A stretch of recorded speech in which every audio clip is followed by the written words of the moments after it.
Good morning and happy Thursday, everyone. Faith King here for an update this morning. The big story this morning is that air quality, that haze is starting to develop in the capital region. So when you leave the house this morning, heading to work or wherever you're heading this morning, you may be able to smell that barbecue like smell.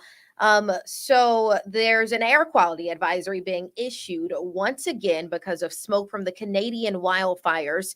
It's expected to last through tonight, and there's a potential for air quality index levels to reach very unhealthy or hazardous. Yesterday, Governor Kathy Hochul announced new emergency cell phone alerts that will be used to warn New Yorkers about unhealthy air in their region.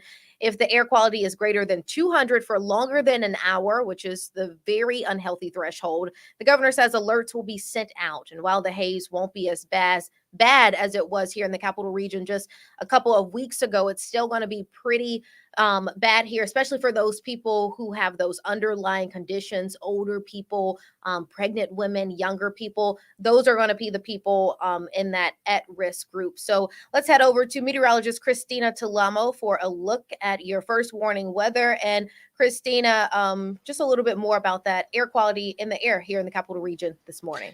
Yeah, Faith, and you said it right there. You could even smell the smoke in the air this morning as you're heading out the door. And it's just a little bit hazy right now. And for the most part, air quality is not terrible across the area, but it is actually going to worsen as we head throughout the day. Today, we'll see more of that smoke from the west kind of push into the region. And it all depends on the wind direction there, because that kind of takes the smoke one direction or the other. So let's take a live look at Saratoga Springs on that CDPHP first warning weather cam there. 72 degrees already this morning. You'll notice we're seeing a little bit of blue sky peeking out there. Otherwise, mostly cloudy, a little bit hazy. And when we see more sunshine this afternoon, we will see hazy skies with the sunshine as well.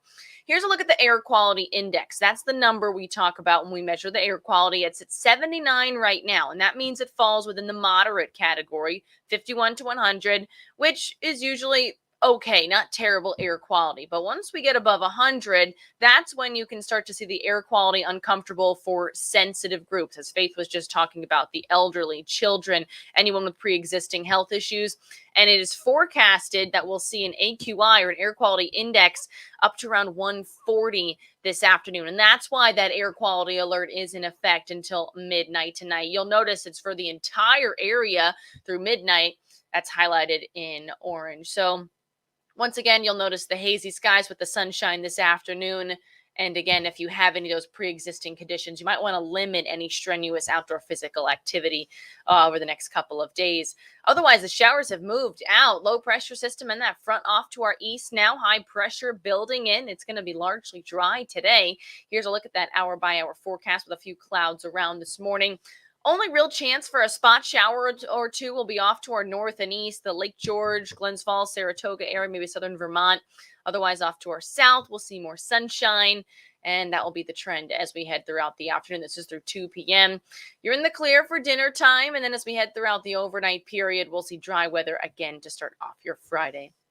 Temperatures are in the 60s and lower 70s right here, almost at 10 a.m. this morning. 73 Saratoga Springs, 71 Glenmont, 63 Pittsfield, about 10 degrees cooler there, 64 Lake Pleasant, and 66 in Broad Albany.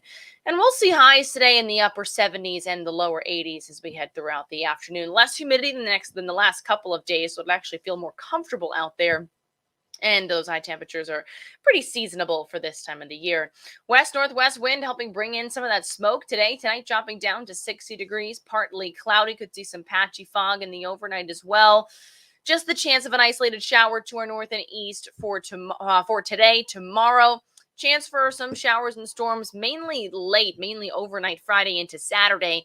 And then we'll see more shower and thunderstorm chances over the weekend. So I don't think it'll be a washout each and every day. I do think we'll have some showers and storms around at times, but the coverage will start to drop down as we head towards your 4th of July. So might be dodging a few showers on 4th of July, but it'll be warm, even with high temperatures rising into the upper 80s. Humidity returns this weekend as well, so might not be all that bad as we head towards Monday and Tuesday of next week.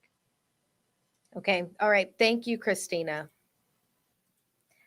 Now, we're also still following the gun violence in the city of Albany. Police are still looking for suspects of 3 homicides now.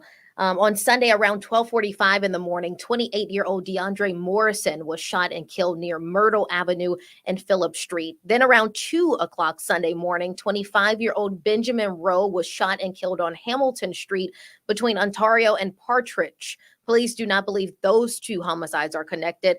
And last Thursday, it's been a week now since an 18-year-old Javon Sims was killed on 3rd Street in Albany. A 17-year-old was also shot.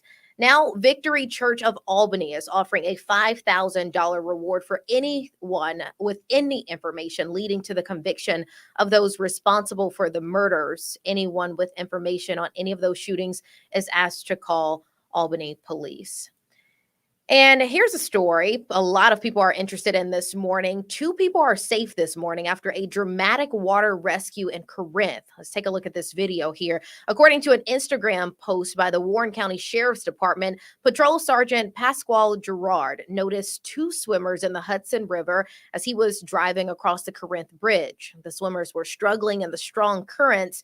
After calling 911, Sergeant Gerard jumped into the water to help those swimmers. Then Deputy Nick Milligan arrived a short time later, and he also jumped into the river while in uniform to help those swimmers. According to the post, the 2 swimmers would not have been able to swim to shore without their help. Talk about being at the right place at the right time. That'll do it this morning on 13 Now. We'll be back on air on News Channel 13 live at noon. See you then. Have a great day.